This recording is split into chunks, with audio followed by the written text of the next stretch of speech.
मोदकासाठी ओल्या नारळाचा किस आणि गूळ ड्रायफ्रुट्स घालून सारण तळून घेतले. 1 वाटी तांदळाचे पीठ घेतले. गॅस चालू करून त्यावर पॅन ठेवले. 1 चमचा तूप टाकले. नंतर 1 वाटी पाणी, थोडंसं पाणी घालून थोडंसं मीठ टाकले. पाण्याला उकळल्यानंतर त्यात तांदळाचे पीठ घातले. नंतर त्याला हलवून घेतले मंद आचेवर. नंतर थोडा वेळ ठेवायचं. नंतर बघायचं शिजले का. नंतर पीठ काढून घ्यायचं. चांगलं कोमट पाणी लावून चांगलं मळून घ्यायचं. गोळे करून घ्यायचं. त्या मोदक पात्राला तेल लावायचं. नंतर त्यात एक गोळा घालायचा. बोटाला तेल किंवा पाणी लावून असे होल पाडायचं. नंतर त्यात सारण घालायचं. वरती थोडंसं पीठ आलेलं असते ते दाबायचं आणि त्यात थोडंसं अजून पीठ घालायचं आणि चांगले पॅक करून घ्यायचं. गॅसवरती गरम करायला ठेवले पाणी, चाळण ठेवले, तळण्यात तेल लावले वाफवण्यासाठी. तर मोदक आपलं तयार झाले. आता आपण अलगद उघडूया. तर मस्त असा शेप पण आला आहे. छान झाला आहे मोदक. करायला एकदम सोपं आणि खायला टेस्टी लागते.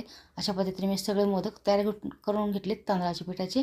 गॅसवरती पाणी पण गरम झाले. उकळी आल्यानंतर आपण पाण्यात बुडून सगळे मोदक ठेवूया. त्याच्यामुळे ओलसर केल्यामुळे चांगले मोदक वाफवले जातात. तर सगळे मोदक वाफवलेत मी. नैवेद्याच्या ताटात